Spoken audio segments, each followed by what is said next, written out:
where production meets artistry. Welcome to the Producer Evolution podcast, where we talk about everything and anything music and recording related, with your hosts, Corey and Felipe. Hello, and welcome to the first full episode of the Producer Evolution podcast. My name is Corey Snap, and I'm joined here with my colleague, Felipe Miller. What's up? So in this episode, we're going to go over self-releasing your music and everything that's going to be involved when it comes to doing so. You know, everything from cover art and banners to preparing your audio files to how you're actually going to get your music onto services like Spotify and Apple Music and lots more. So before we get into that, I want to properly introduce my co-host here. Felipe is sort of my right-hand man and has been helping quite a bit, getting this podcast off the ground. And he created our free music theory from scratch course, and he's currently working on some other courses as we speak that you can check all that stuff out at producerevolution.com. But yeah, Felipe, why don't you introduce yourself to the listeners and, tell us kind of how you got into music and to where you are today. Sure thing. Yeah. So as you said, my name is Felipe. I've been making music basically since 2012. What kind of got me into making music in the first place, I guess specifically EDM, was when I first heard Fireflies by Owl City. And, even though before that I was just listening to punk and rock. And so both of those kind of influenced my style a bit more recently. But yeah, I've been doing that kind of stuff for almost 8 years now. I'm currently studying basically music and video production at Western Michigan University. I've been working with a whole bunch of different artists, recording and mixing their stuff, doing my own stuff on my own time. Been able to do broadcasting, audio for ESPN. So I've been kind of, all around when it comes to, audio and like the different fields. So yeah, basically me. Very cool, man. Thanks for sharing that. Self-releasing your music. Felipe and I both kind of have taken matters into our own hands, in the past and put our music out into the world ourselves, without the need of a label or anything. So, I think we have quite a bit we can share on this episode. So maybe we should first talk about some of the pros and cons when it comes to self-releasing as opposed to releasing through labels. I think, Felipe and I both probably have our own list of items here, so maybe we can just kind of run through and see what we got here. So I guess one of the big pros to self-releasing is how you don't have to wait about like 4 to 5 months, or more depending on the label, to release your track. I know a lot of artists, like my friend Jafar, he really likes to just finish a song and then release it as soon as he can, basically in about a month or so. But you don't have to wait almost a whole year just for one song because, then all the fan base you could have grown, between that song and your next song would just be lost if you're releasing a song every 4 to 5 months, basically. Yeah, and I totally agree with that. I mean, sure, a label can get you, some great reach, but those wait times can be pretty intense. I think I've had to wait up to maybe 9 or 10 months on a label release before, so it can be a little painful. Yeah, I mean, I have here, just kind of overall freedom, creative freedom, when you're submitting to a label and stuff, you kind of have to cater to their tastes almost, or they may not like some things that you did with the track, that you like, there's going to be a compromise there. So I feel like if you have a label that kind of has you do that, I would not stick with that label, really. I mean, I guess it kind of depends from artist to artist and like what they're asking for. Because if it's a small thing, like, oh, bring up, this in the mix or something, maybe. But if they're telling you to change like the whole style of the track, then I'm like, yeah, you should probably either like release on your own or release with someone else, because then it's just not worth it. Because you're the artist, you're the one making the art. It's not the label, Yeah, I mean, it could be, they could be trying to help you out with something that's really going to make the track better. So, it's just kind of a case by case thing, really. So yeah, another thing we have here is at least something I realized for me specifically. Is that, in terms of pros, if you market well, you can build a huge fan base that will listen to you regardless of what label you're on. In the past, I've released on 99 Lives and Bluebird. It's a great label and all. The only issue I ran into is all my fan base would only listen to my releases on 99 Lives, and they wouldn't basically transfer over to my other songs and other labels, which, kind of sucks. But at the same time, you at least have a dedicated fan base under that label. And I know, having followed a lot of the Monster Cat, fan base for a while, everyone's like, oh, I wonder what this person's up to. I haven't heard from him in like a year. And I'm like, well, he's releasing on a different label, so it's kind of an issue that you can run into there. So if you release on your own, you get that possibility of just getting like a natural fan base that will listen to you regardless of where you're releasing, I feel like. Yeah, I mean, I'm guilty of that exact thing, on the listener side, really myself, where I'll find artists, on a specific label that I follow, and then, maybe not until months later realize that they have other releases on other labels, So, yeah, I think that's definitely a thing. I feel like at some point we've all been guilty of that, though. Let's be honest. Yeah.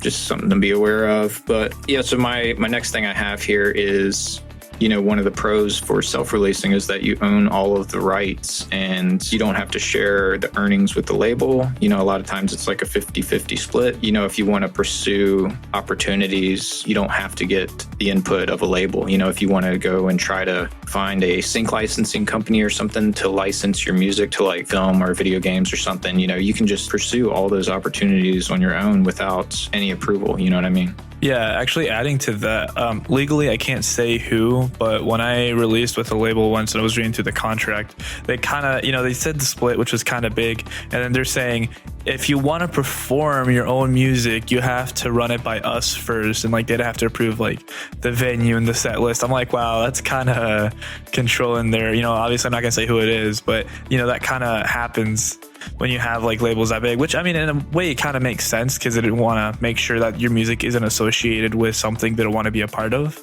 But that I feel like that is still a huge thing. Yeah, I mean, I can kind of understand that. It kind of depends on what your goals are really too. Like if you want to be like a club DJ playing tracks out and a label's going to tell you, well, you can't play these tracks in certain places, that kind of puts a damper on things. But if that's not a concern, then I mean, if you're like me and you just get too lazy to even make a set list, it's not really going to matter anyways. You'll be like, well, I'm not playing shows, so it's not going to matter, Yeah, if you're not playing shows, but. All right. So in terms of cons, like marketing your own music takes a lot of time. I know when I asked my buddy Jafar about marketing his own music because he does self-releasing, he says, yeah, it's a lot of time. He'll spend one day a week where he does 12 hours straight, sending emails out and, to like Spotify curators or playlist curators and all that kind of stuff. So like for that kind of stuff, it'd be really helpful to have like an Excel spreadsheet or something of, email and people and phone numbers or whatever, so you can market it easier. If you have a team though, and you're big enough to self-release and, have a team help you market, I feel like that doesn't really become a con because then you can just focus on just music. But then if you're doing the music, the marketing, the art, you're working, it kind of, you have no time for it. I know I personally don't have time to market my music. So that's kind of been a huge, issue that I've run into a lot, but that's kind of something you have to deal with though. Yeah. I mean, that's kind of where just being super organized kind of comes in handy and, kind of having a plan ahead of time. But yeah, I mean, a label's going to,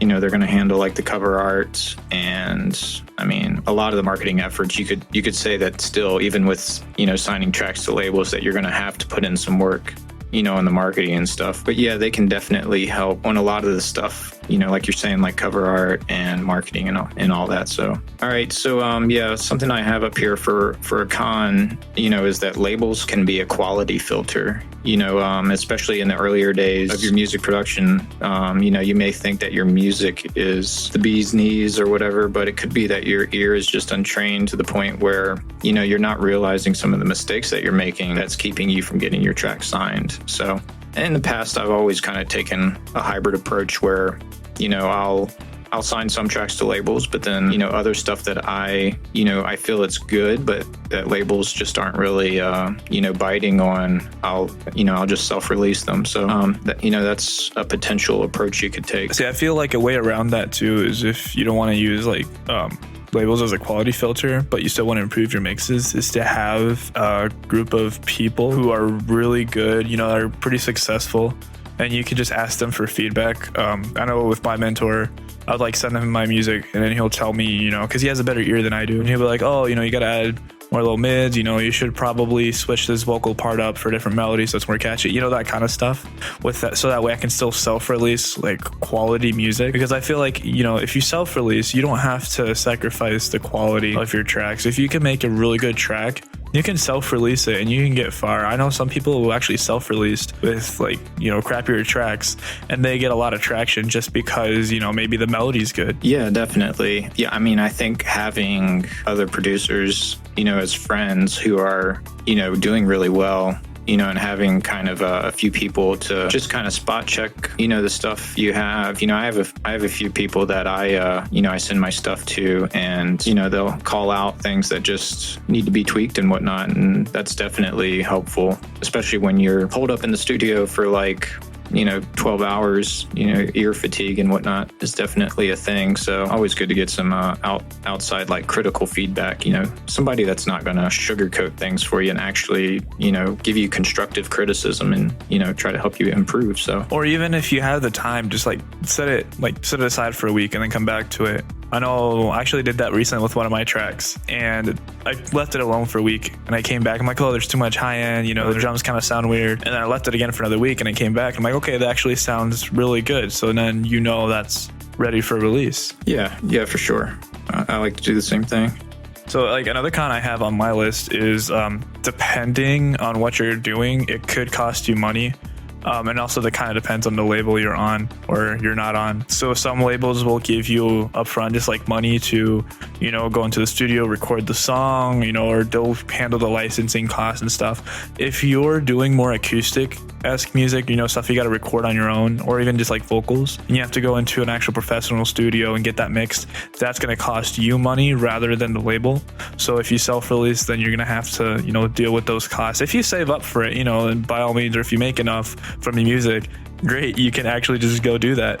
But if you don't, then it's going to be a huge hole in your pocket because of you having to do all that by yourself. Yeah, I mean, music is an investment anyways, and home studios are getting to be more and more common. It's pretty cheap to get a mic and set some stuff up at home. But I guess for more bigger artists, if you're making pop music and stuff, then yeah, that's kind of definitely something you might want to consider. Okay, so let's just say you're going to self-release your next song. So there's quite a few things you're going to need to do. We're just going to kind of run through these one at a time, so in no particular order. The first thing I have here is you're going to need cover art. So yeah, Felipe, I know you do some cover art designing and stuff, so you want to just riff on this a little? So I feel like cover art is actually a huge thing when it comes to your music, because it's basically your song or your album as an image. So if you, let's say, make a heavy metal track and you have this really cute little illustrated thing from that looks like it'd be part of a baby book, everyone's going to think that your music is going to be just like that. So you want to make sure you have the right cover art. So there are a few pros and cons if you want to do it yourself. So if you do it yourself, it's cheap or it's free, depending on, what kind of stuff you're doing. You have full control over your artwork. And then you can also, it can just be a second job in case music doesn't work out. And then the con is, or a few cons is, it's hard to get started because you have to learn the program. I personally use Photoshop, and it took me quite a while to figure it out. Now, of course, you have Google and YouTube, but you have to learn, a lot of the stuff on how to use that tool in particular and how to kind of get your vision across. And so that's going to take a while. And lucky for you guys, I'll be working on getting a course up for that, for music specifically. So I'll have to get you guys on that. Another thing is you also got to learn, color theory and, make sure your artwork is balanced. So that way it doesn't look like crap and it kind of looks pretty professional. There's a lot of things that you got to learn. It's honestly not as hard as it may look. I basically self-taught myself all this in terms of thinking. I won't look up a tutorial how to make artwork. I would just be okay, here's what I have in my mind. Oh, I need to cut this way. How do I do that? And then you look that up in Photoshop.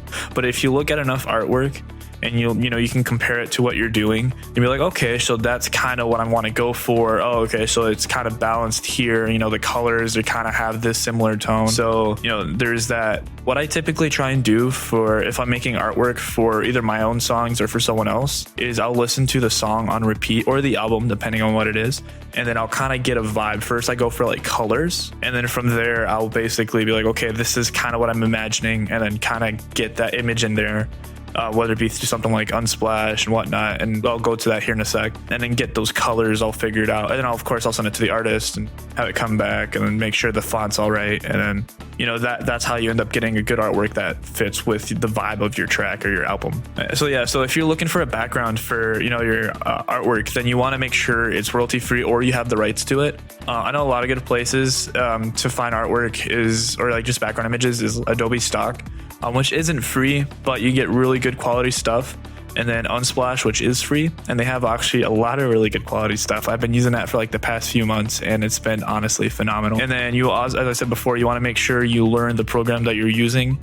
Don't just pick a program that everyone's using. Just find a program that works for you. You know, because everyone has different preferences, different budgets. So if you can afford, you know, Adobe, you can get like Photoshop and Illustrator or InDesign. But if you can't, then you can get something like Canva or GIMP. So, you know, I believe Corey said he used GIMP a few times. You want to kind of talk about that? Yeah, I mean, I don't pay for like Adobe or anything. So, you know, GIMP's kind of my go-to whenever I want to do anything graphics related. And, you know, and kind of like you said earlier, of just kind of finding tutorials and stuff to kind of learn how to do all this stuff. So for me, it's kind of just been a gradual thing of like picking up skills, you know, using the software over time. You know, I'll realize, I kind of need to know how to do this thing. So then I'll just go and kind of learn it real quick. But yeah, maybe it's actually even a good idea if you have any graphic design friends, you know, or if you're a part of any online communities where, you know, how we were talking about the music is you could kind of have colleagues that are like a sounding board for your design work and stuff, you know, like show it to some people. Yeah, that's kind of what I do. I'm in Discord. I'm a part of 2 Discord groups, and then every once in a while, if I'm making artwork that I don't know, like if I'm like, oh, it kind of looks kind of off to me, I'll put it in there. Or if I don't know how to fix something, I'll ask them, and they're really nice about it. But then on the bright side, if you're in there, you know, and you can't do your cover art because you don't have time or you just don't know how, that's where paying for cover art comes into play, you know, which is good in the sense that you get professional art made depending on like who you're paying.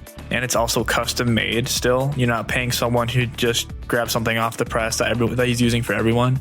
But one of the cons is it can be costly depending on what your artwork is. Like I know that a lot of people charge more for custom illustrations than for just simple photo editing because it takes less time to just get an image on there, put text, than to draw, you know, like a full-on painting. The turnaround time could be long, again, depending on what you're going for. So if you're going for, as I said, like a illustrated kind of painting thing, that's going to take, depending on the artist, I know a few artists will do it in a week, depending, you know, on what the artwork is. A few will take a few months. And other times it's also really hard to translate your vision into words. So you're like, oh, I kind of have this in my head, but you can't explain it. And so you're kind of relying on the other artist to kind of imagine what you're going for. So let's just say you end up wanting to find someone doing your artwork. So a few places you can go is, you know, a place like Fiverr. So Fiverr, you know, just look up, you know, artwork design, and people will be on there and they'll charge, you know, probably like $5, $10, you know, depending on what it is. You can go on 99 Designs, so the number 99 and then Designs is another good place you can go to. Then you can go on Instagram. So a thing I've done a lot is, you know, I've looked up the artist for an album cover that I really liked. So like recently it's been the cover arts that Puppet had, you know, from Monster Cat. And so I messaged him, the artist, and be like, you know, like, do you still do artwork now? You know, or because sometimes they'll take a hiatus for a while to work on other stuff. You know, how much do you charge? What's your turnaround time, kind of thing. Make sure you know what you're paying for though. So don't pay someone who's just going to add a text over a stock photo, because you can do that for free. Just import it into GIMP and just, you know, put the text over a stock photo. However, if they're really good at manipulating photos and doing artwork, then yeah, it's worth paying. But you know, you don't want to waste your money, especially when you could probably use that money for other more important things. And then, as we said before, you can join a design group, you know, on Reddit or Discord, and you can offer to pay for their work. I know a lot of people on there I've talked to, they're pretty eager if someone comes in, that, you know, someone's like, oh, I'm willing to pay for artwork. Who wants to, you know, do it? And everyone's like, yo, me. So you have a lot of choices, and you can ask, you know, what their other art is and kind of compare it to what you want to do. So I feel like there's a pretty good place to, you know, get your artist for your cover design. Yeah, definitely.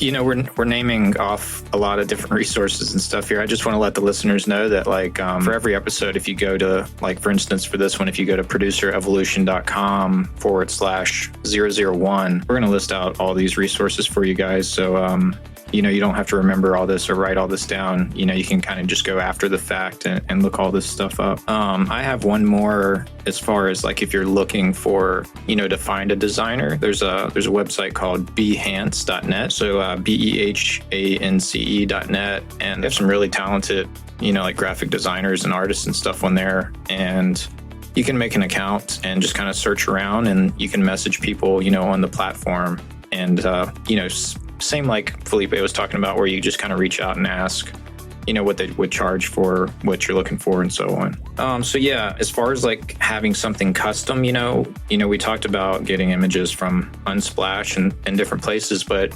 another cheap or free way really of getting kind of like custom images would be, you know, if you have a nice camera or even the camera on your phone and just kind of take some pictures and then load it into like GIMP and run a filter through it, or, you know, customize it a little bit. You know, that's definitely another route you could take. Last thing I had here that I made a note of while you were first talking about cover art, Felipe, was I think it was Porter Robinson. I remember reading about that. He would create songs just by looking at an image that was inspiring to him, you know, so it might be like a piece of artwork that he was able to create a song just by kind of the emotions, I guess, that piece of art evoked out of him. So, oh yeah, I've done that before too. I actually have a folder on my D drive where it's just, you know, inspiring images. So it kind of depends on like what style I'm kind of going for. A lot of it's kind of like hand drawn,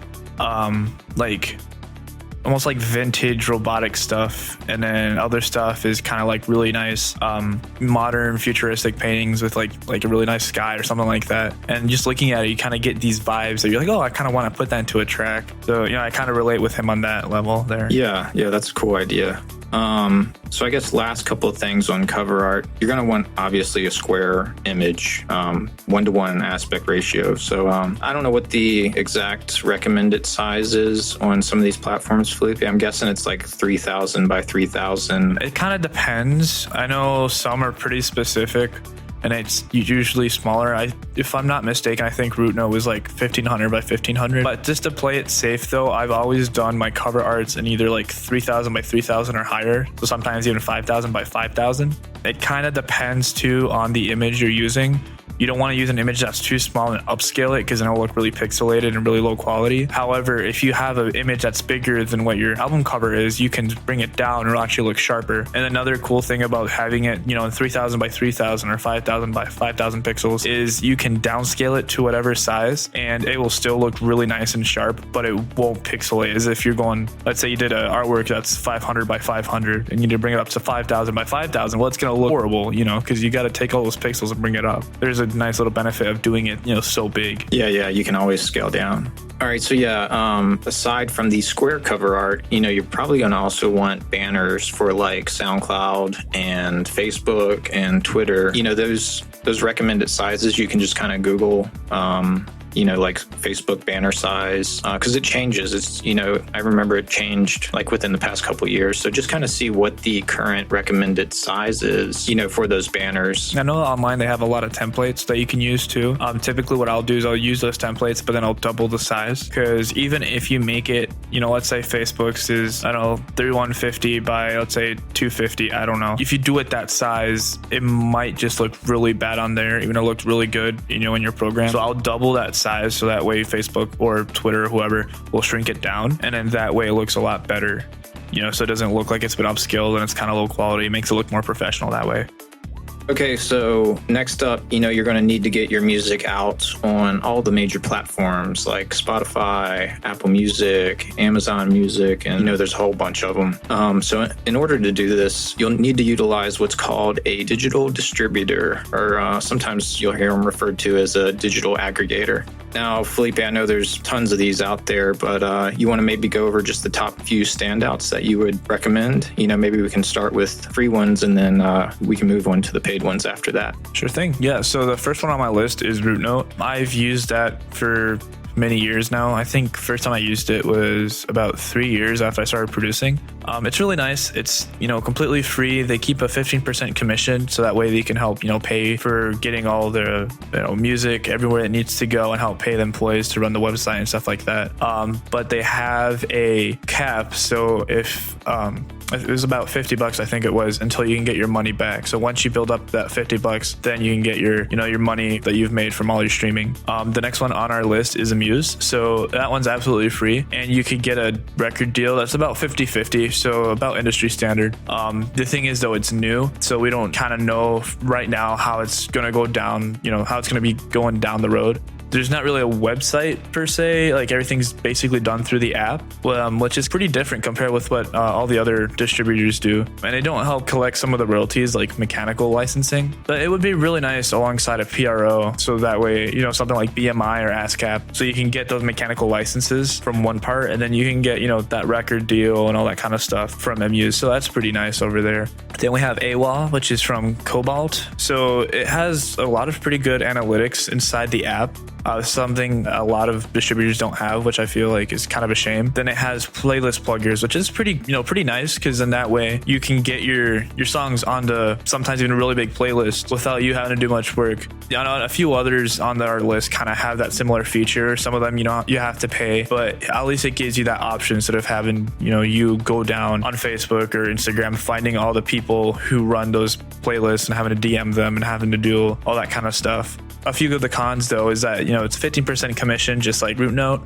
You can't extract your money until you hit 45. I've heard they've had pretty bad customer support from a few of the people on there, so there's something to look at. And it's also invite only. So, you can't just go and just email them and just get on. You'll have to get invited by them. Next up on the list, we have Fresh Tunes. So, they have a really interesting feature where if you pay $25, they'll have a professional review your track, which is actually really convenient, especially when you're starting out and you don't know if the song sounds really good or not, if it's mixed well. You send it to professional, be like, fix these few things and you should be good.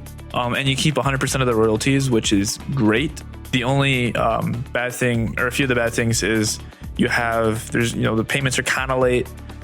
There's been some customer complaints about, Fresh Tunes, and there's nothing really to help promote your music. But, if you have a really big fan base, I feel like that wouldn't really matter too much, but it's good to have the extra help though. I'm kind of curious, when you say they have professionals that will listen to the music, I'm kind of curious, like, who they have, like what their credentials are or whatever, I'd just be curious. But see, I didn't look into that in particular too much, but my guess is that it's, probably people are just working in the industry. I think they say that they're like Fresh Tunes certified. So I'm guessing that they, interview them and like check their credentials beforehand, so they don't just get some random guy off the street. Yeah, if they're like, hey, have Joe, a random guy. It's like, hey, we got this guy called Joe from down the street. We'll probably like to listen to your track. He'll tell you what's wrong with it. It'll be free to them, so that'll be great. But yeah, basically, I think it's just that's how they kind of they call it like their own certification, I believe. So like they go through the process. They have a professional team that just reviews it, and then they'll going onto Spotify, Apple Music, and even onto their blogs and social medias, which is pretty nice. But as I said, there's a few bad things there, so there's something to consider. Then we have STEM Music. So a few of the really cool things about it is that it has in-house representatives and playlist pluggers, so that way again, you can get your music onto playlists and places like that. Then you can change the song without taking it down. So that is pretty convenient. It depends on, what you're doing. I know there was an incident a while back with Riot where they released a kind of like an unfinished song. It's through Monster Cat, but if you had that issue where you upload it and it's the wrong file, for example, then you're like, oh crap, now I gotta remove it. Then you lose all those stats. You gotta put it back up. So it's really nice when you don't have to actually take it down. You keep those stats and you just put it back up there. And there's no fees, but there's a 10% commission. They will kick you off if you don't earn enough. It's also invite only, just like AWOL. And there's no Instagram inclusion, even though, Instagram's a big thing. So there's pretty big con there to consider. I'm kind of wondering, when you say a couple of these are invite only, I kind of wonder like how they find people, how they actually invite people. I'd be curious. I haven't checked into that either, but I know there's a few other not so much labels, or not distribution services, but like promos, places that they kind of either like apply or like they'll have an AR team kind of go around and just see like, oh, this guy's doing pretty well. Like they might have connections to a few labels and be like, oh, this guy's doing really well, so they'll take them. They'll probably just send you an email and be like, hey, listen, you want to release with us? And so I think that's probably how they would have it go down. Yeah, that's interesting. The other thing I was kind of wondering is, you say some of these have playlist pluggers. I'd be curious, like, what the actual kind of like success rate is for, or who some of the connections are, like what playlists they actually have connections to. Maybe something else we can kind of look into in the future. Yeah, for sure. I mean, I feel like regardless of whether you have a playlist plugger or not, your song is going to be the deciding factor of whether you get onto a playlist, I'm sure like the pluggers are smart enough to be like, oh, this is an acoustic like coffee house track. Obviously they're not going to send it to a heavy metal playlist. So, but if the track isn't maybe up to standards with what the playlist curator kind of wants, then it's the song, not necessarily the playlist pluggers. But having the connection or the possibility to get on there is pretty helpful, so we don't have to like do it all yourself. All right, so the last one I have on my list for free distribution services is Symphonic. So a few of the good things about it is there's no annual fees. It distributes to Beatport, which is great. Depending on the kind of music you make, if you make EDM, Beatport's a huge thing, so you want to make sure you get on there. But, if you're making acoustic kind of stuff or pop, it doesn't really matter so much since, Beatport's mostly for electronic music producers and DJs to get their tracks. They always add new outlets for free, which is really convenient. So that way, like, let's say they just added Apple Music, for example, then you can get your music on there. You don't have to pay an extra fee, which is really nice. They enable pre-orders, which is really cool. So that way you can get, the momentum for your track built up before it releases. Then you can distribute ringtones and stems, which is kind of interesting. I did not know that until I was doing research, where you can make a ringtone and you can sell it. So that's great for if you want to use Symphonic. Then, you get free ISRC and UPC codes, which is basically the equivalent of like barcodes for music. So that way each song has a specific code and you can track it down. Then it has a topple track anti-piracy service, which is really interesting. I don't think other distribution services have it. So that way it'll make sure like your songs aren't getting pirated, which is actually pretty cool. Music video distribution as well, admin publishing, and then it can also distribute cover songs, which is great. I know DistroKid, the one I'm on right now, can distribute cover songs, and it was the main reason why I was on DistroKid to begin with, so I could release my Ocean Eyes like cover reimagining kind of thing. However, with all those good things, obviously you're gonna have a few cons. So you get 15% commission. Of course it's free, so they have to make money somehow. It's submission based, so it's almost kind of like a label where you got to submit it, and if they don't like it, you can't distribute it. Payouts are once a month, and it has a $50 threshold, just like a lot of the other distribution services. There's no payment splitting, so if you're working with a vocalist, you got to do it yourself. Then admin publishing has a $100 single time fee. And then cover songs have a $15 fee plus royalties, which, makes sense. You got to get the licensing basically, or the rights, so you can get that cover song and, get royalties from it. I know a few other places are a bit cheaper when it comes to that. I think DistroKid was a few bucks, or if not like $1 or a bit more for one song, and then you get a smaller percentage of your royalties because they got to keep sending part of those royalties to the original song creator, which makes sense. It's a cover song. Yeah, that's totally understandable. You mentioned like free ISRC codes. Do the other free services give you the ISRC codes for free, or? So having used RootNote, unless they changed it, I remember they did give you those codes, which is really nice. I haven't used the other ones. I don't have the time to release this or the songs to release on like every distribution service, but I know for sure that RootNote does have the ISRC code supporting the UPC. So that's really nice. And I know SoundCloud kind of allows you to create one too, which is also pretty convenient. So you can just do it through SoundCloud and release it through like a distribution services with that code. So you can still do it for free with no issue. Yeah. Okay, cool. So yeah, let's move on to some of the paid digital distributors. All right. So in terms of the paid distribution services, we're gonna start off with DistroKid because I know Corey and I both use it.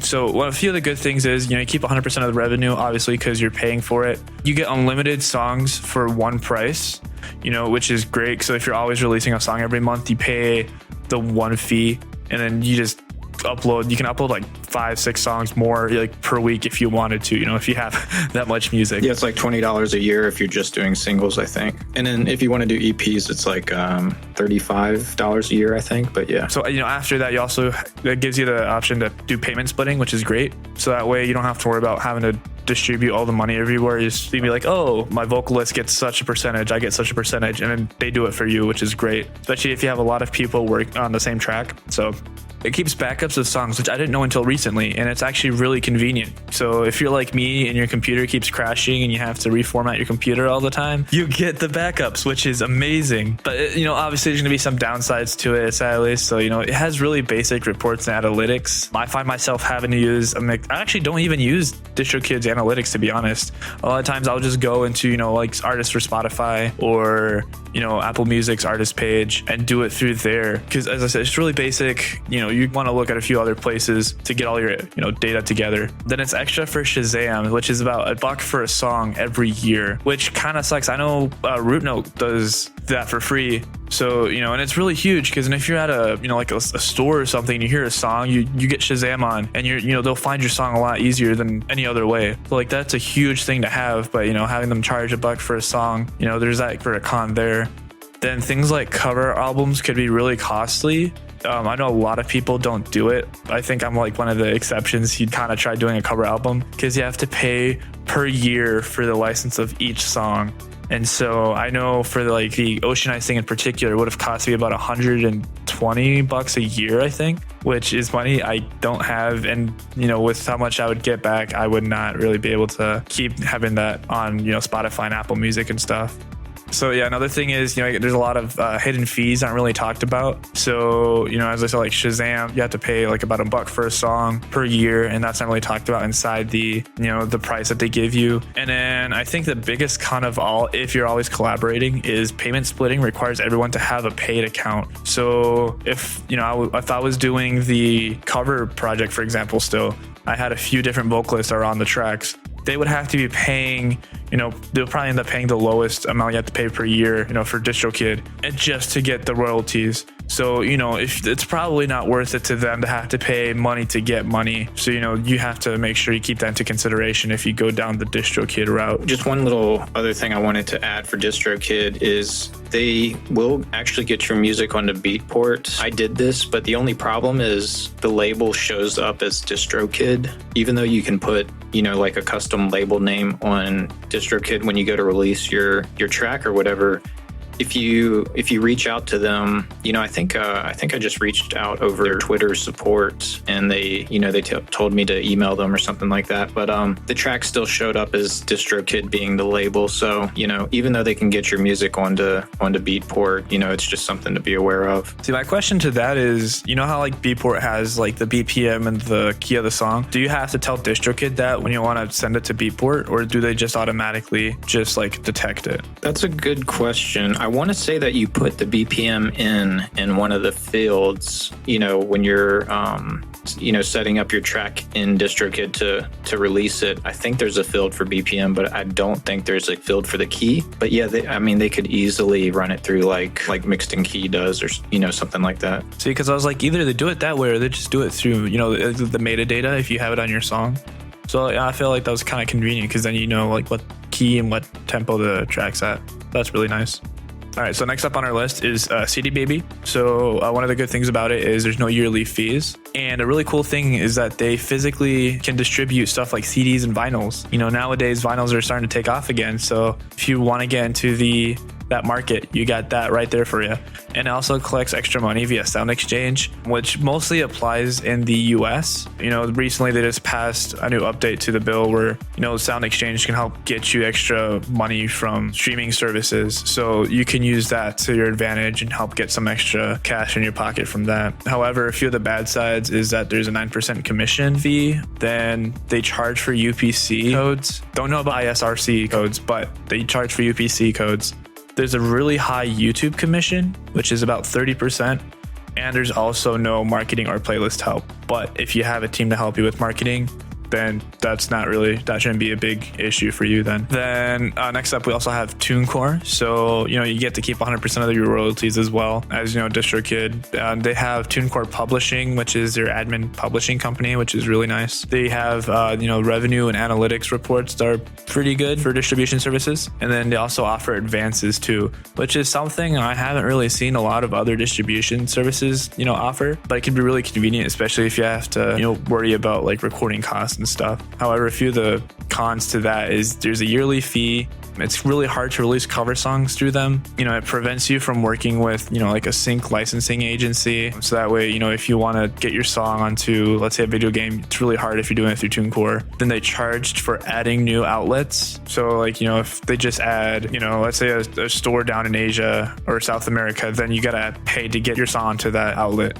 And then there's no marketing or playlist help, just like CD Baby. Yeah, I had one real quick other thing, with CD Baby. I think they actually will try to get your music synced, like sync licensing deals and stuff is just part of their, if you're a member, like a paid member, that's one of the services that they kind of have. And then last on our paid services list is Horus. A few of the good things about it is that it can be free, but they have that 20% commission, just like a lot of the other free services do. And they have really good packages, and marketing services to help, get your music out there, like playlists, getting onto, like people's Instagram stories, email lists, all that kind of stuff, which is really nice. However, there's no payment splitting, which, wouldn't be too big of an issue if you just release on your own, like with just you working on the song. And there's a huge takedown cost, but, again, if you don't, screw up while uploading the, the track and you don't put the wrong one on there, then that shouldn't really be that big of an issue there, unless you want to every few years or so upload like a remastered version of that song. Then you probably don't want to go through Horus then.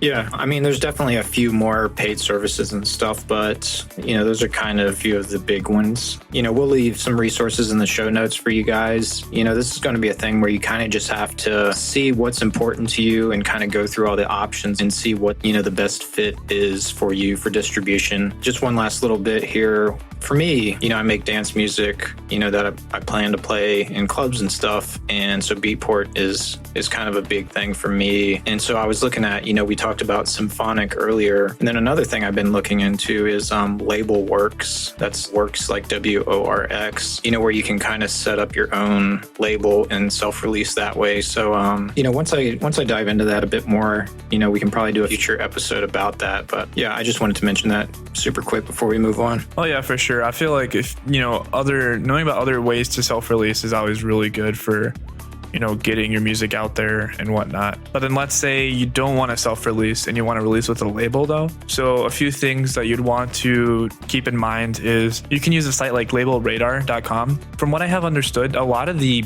big labels are on there right now. So I know Monster Cat was on there starting out, and then they had Argo Fox, a few others, Juna, NCS. They have a lot of really big ones on there. Yeah, I keep getting emails, like if you're signed up with them, they'll send you an email and say like so-and-so label has been added to the platform and whatnot. There's a few big good ones on there. So I never get those emails. That would be really nice to know. I mean, I guess you'd have to sign up for their mailing list probably. I know I'd get the emails. It's like, hey, someone listened to your track and see what the result is. But that's like how Label Radar works. And I feel like it's the better way for labels to find artists, in my opinion, because like before Label Radar, I'm sure you remember too, Corey, how we'd have to email the label. And I know there's a few labels where you still have to do that. You got to email the label and then you have to wait a few weeks for them to respond, if they respond. And typically you don't get a response back. So you don't know if they said no or if they just haven't gone to it yet. With Label Radar, you'll send it to one at a time, or you can send it to various labels at a time. And then depending on, what tier you are, you can just have them say, nope, like we don't want the track.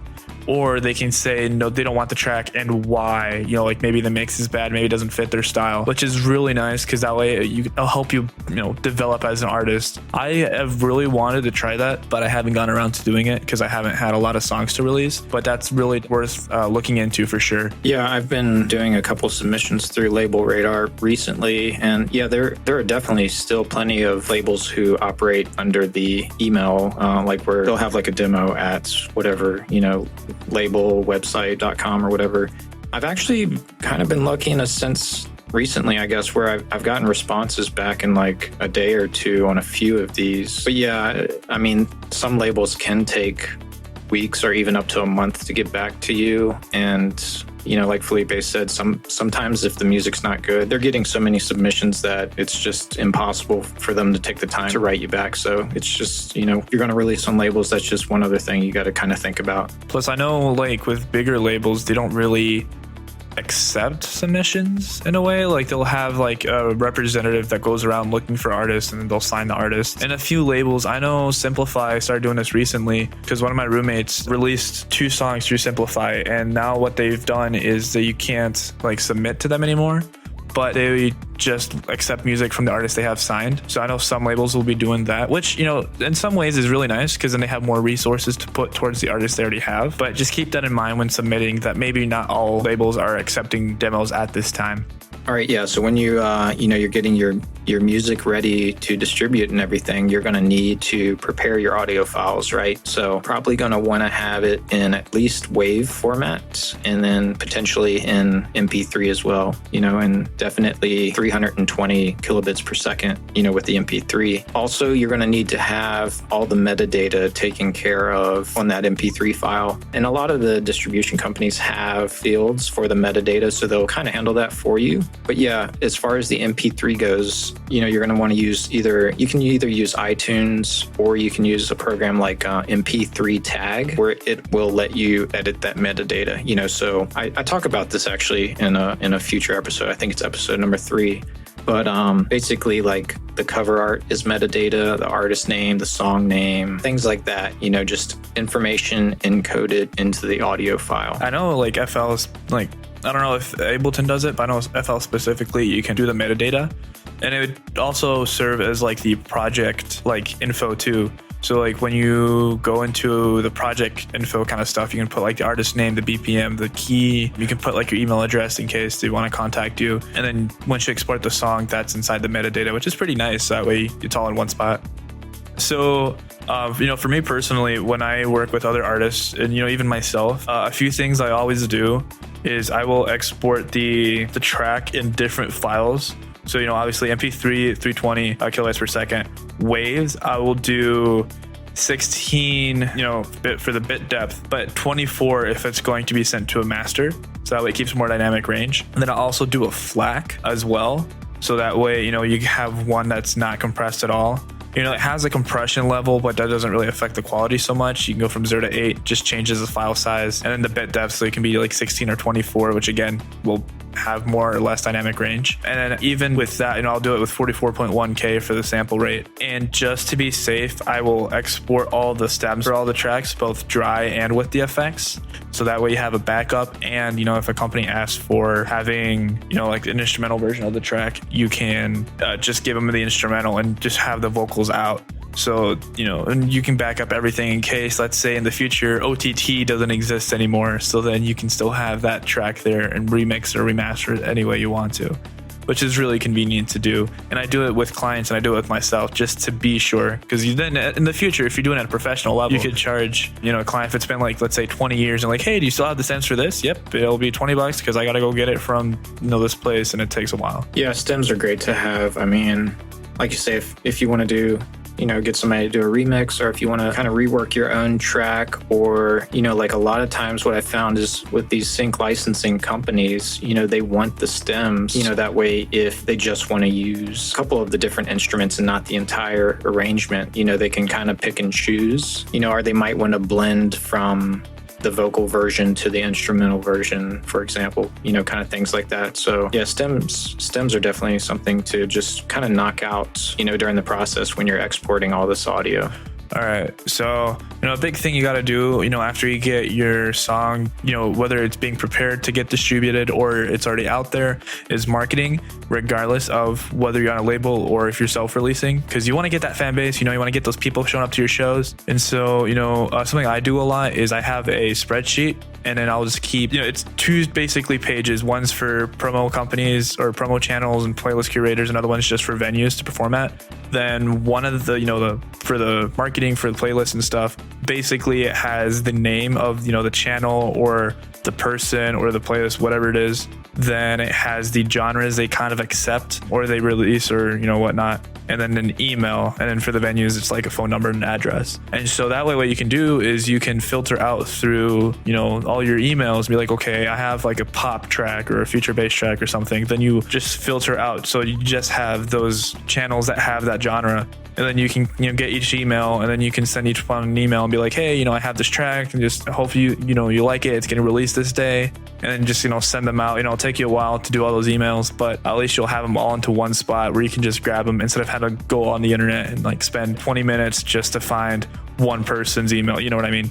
And then even though, you can market yourself, labels do help you market a lot of the time. So that way it kind of takes, a lot of that stress off your hands. So that way you can focus on either working on your next track or doing marketing on your side. Because maybe they have connections to one section of, let's say, the music industry, and you might have connections to another. So that way you get both those areas together to listen to your music, which is really nice. And then I know Corey has some experience with this, but like licensing your music to, TV shows, games and stuff through PROs can get you a really good amount of money. So you think you want to probably talk about that for a bit? Yeah, I mean, just from a marketing aspect, like, I know there's companies that, sync licensing companies that if you have an upcoming release, they kind of want to get a hold of those ahead of time. So like maybe a month or two in advance, so that, before the track's even released, they can maybe try to find some cool places where they can, sync license your track. So yeah, maybe as you're planning your marketing efforts,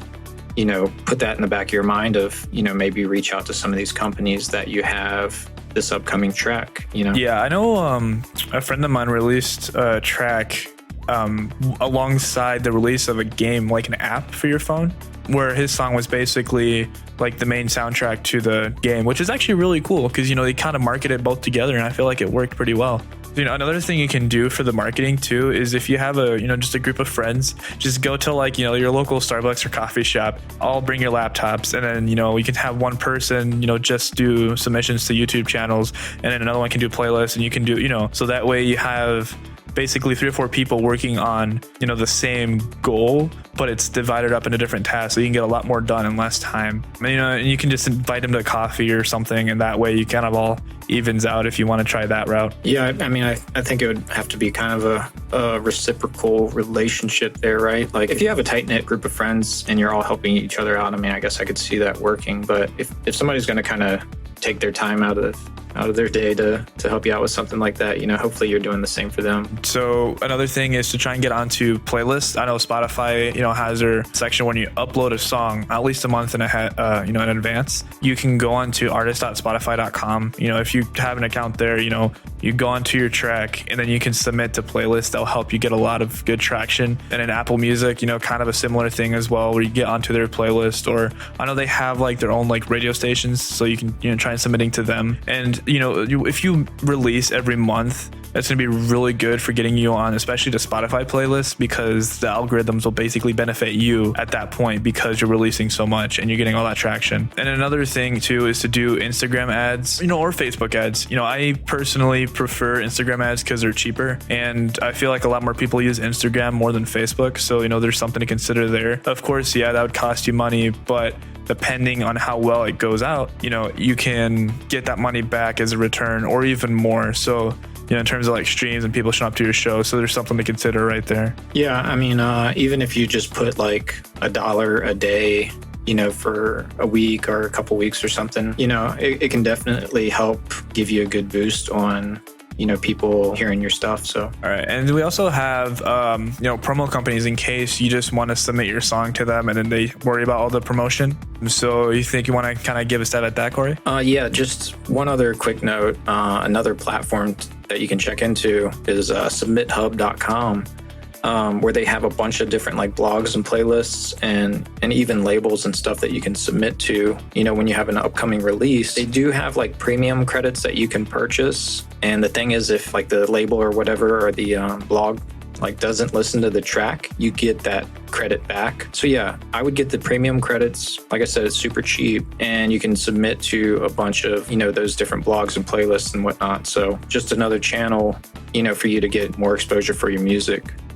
But yeah, the promo companies that you mentioned, personally, I have used Promo Push. It's a little pricey, and really it's more for, I guess, like club DJs and stuff. But basically they will run a month campaign for you. And I think at the time when I paid for it for a 2-track EP, it was like $300. But they basically got my EP into the hands of like the biggest names in the industry. They have like a full list on their website, but I mean like Armin van Buuren, Above and Beyond, like just, really big names. So yeah, like every week you'll get a PDF, and it'll kind of have like a scoring system of different statistics, like how good it is in the club and stuff. And every DJ or producer or whatever that's receiving this promo, they'll put a score, for, what they think of the track, and, like a little bit of a line of feedback and stuff. So yeah, you'll get that PDF, one every week for 4 weeks, when the month of promotion is up. And yeah, they're just, they were super nice to work with, super friendly guys and everything. Just something to check into. If you think you have a big hit on your hands or something like that, then, it might be something worth adding to your marketing efforts. And then I know there's a couple other companies like that. One of them that I found that I haven't used personally was Listen Up. Did you kind of check into these guys, Felipe?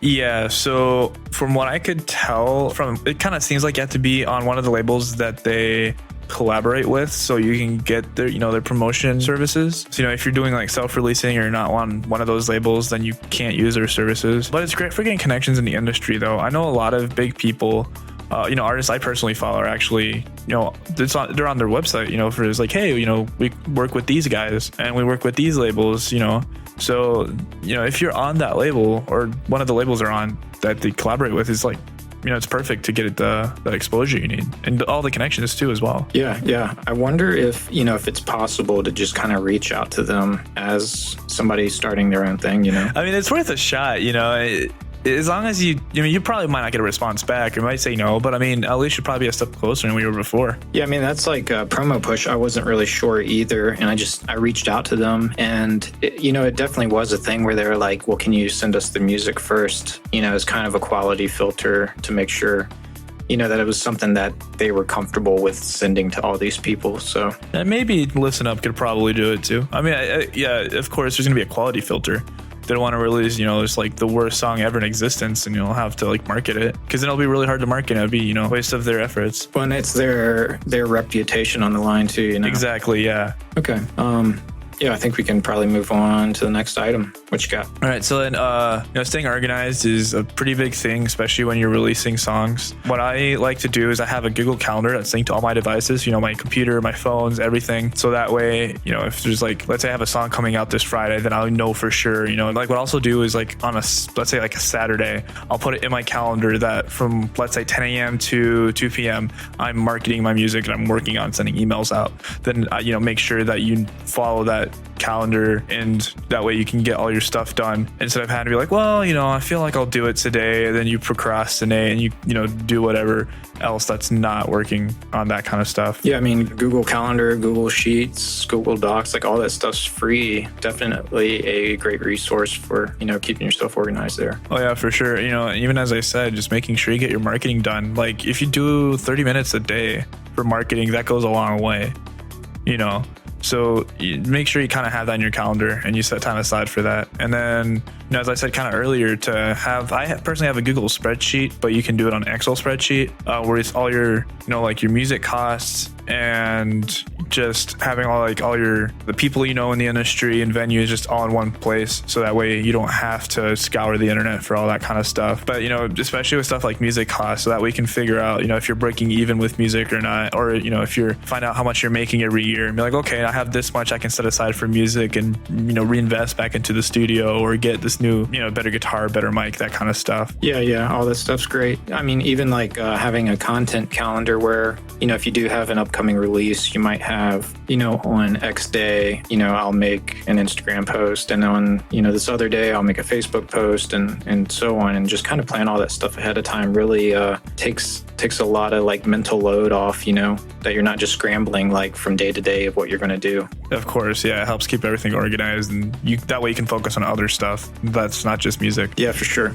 So yeah, we talked about getting your music onto like Spotify, Apple Music, and all that stuff through a distributor, but there's a couple other places that you're probably going to want to get your music out on. So I'll let you kind of run with this, Felipe. Yeah, sounds good. Yeah, so like I have SoundCloud and Bandcamp. I've used both of those, and I still use SoundCloud. Bandcamp I haven't used in a while. I'm actually trying to get back into using Bandcamp, but both of them are really nice. SoundCloud is the most popular out of the two, but you can get revenue from it under certain circumstances. I know it's been kind of getting better recently. I know before you had to be part of like their premier line or something like that. But now if you pay for like the Pro or Pro Unlimited, you can get revenue from streams, which actually it's really nice because they're allowing people to like monetize their remixes and covers, which is really, nice. I know I've been getting some stuff for my Symbolism remix under Miller. So, that's really nice to have. So yeah, it's really nice because it's so popular. Everyone's still using it. But, if you want to get that revenue, you got to pay per month. And then Bandcamp is actually what I started off releasing my music on. It was like SoundCloud and Bandcamp, but I'd get some money from Bandcamp because the way it works is you'll upload your track or your album, whatever it is, and then you get money via donations. So you can have it set to like 0. And then if someone wants to pay, let's say $5 for the song, then you get a bit less than $5 because I think Bandcamp keeps a percentage. But then you can also just be like, hey, this album's $20. If someone wants to pay more than $20, then they can pay, more than $20, but that's completely up to the person getting it. So, it's a great place to start, but it's not so popular as like SoundCloud is. So there's something to consider there. But I actually really prefer Bandcamp's user interface, to be honest. It seems really calm, and like the whole, like just using Bandcamp just kind of feels like a good atmosphere to be in. However, just don't let any of this discourage you from releasing on one rather than the other. You want to release as many places as you can, so that way you get more places that you can get money from, because every place is an opportunity to earn money. So if you can release on SoundCloud, Bandcamp, Spotify and all that, YouTube, that's really good opportunity to get 1, more fans, and 2, more income that you can reinvest back into your music for sure.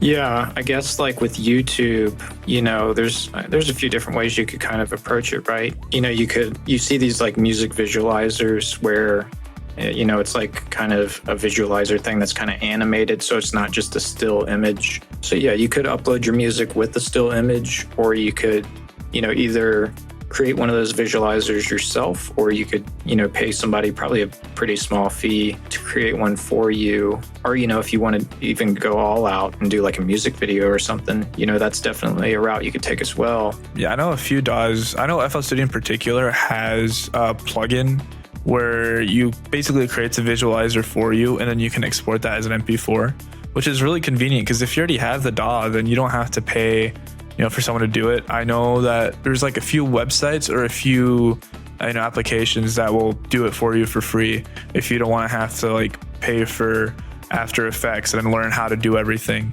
So, there's a lot of pretty good alternatives to, having to do it yourself. Yeah, I saw that FL Studio has that feature now. I haven't used it myself or tried it out or anything. Have you messed with it? No, but one of my best friends has. He makes a lot of like lo-fi stuff, and he showed me how you can do a lot of different visualizers. You don't have to do like the Monster Cat looking one, or so like Monster Cat or Trap Nation kind of looking ones. They have like these also like really cool ambient ones that kind of react to the music.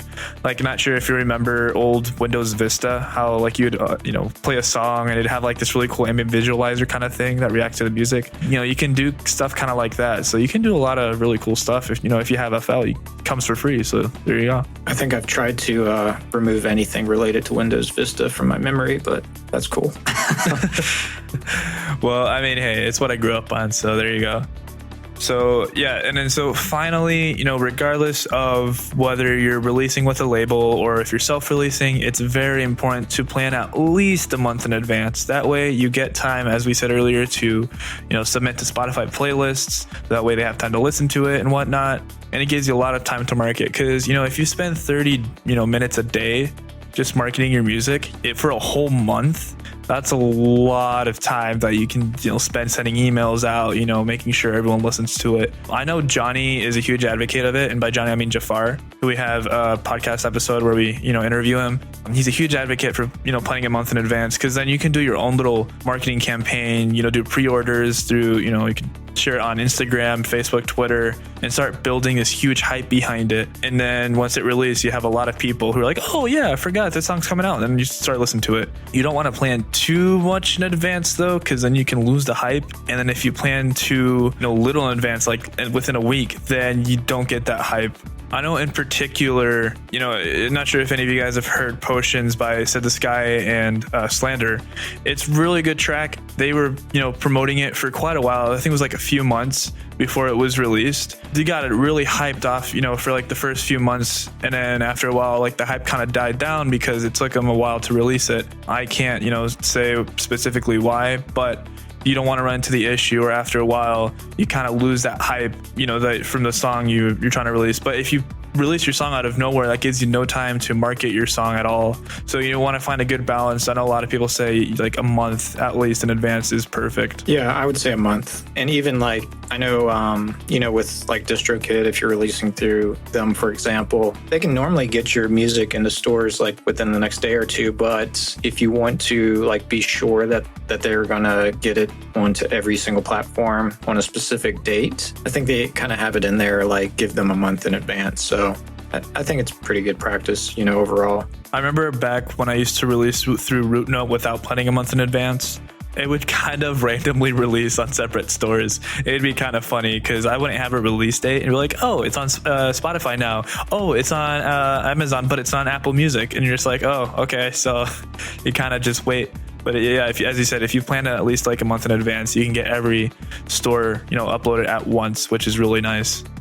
Yeah, I think, I think it's going to wrap up this episode. So, I know this is a lot to take in. We definitely went over a lot of stuff, but like I said earlier, we're going to have resources if you guys just go to producerevolution.com/001. We'll have the show notes there, and, we'll have links to all this stuff and everything. So definitely check that out, and we will see you guys on the next episode. Bye.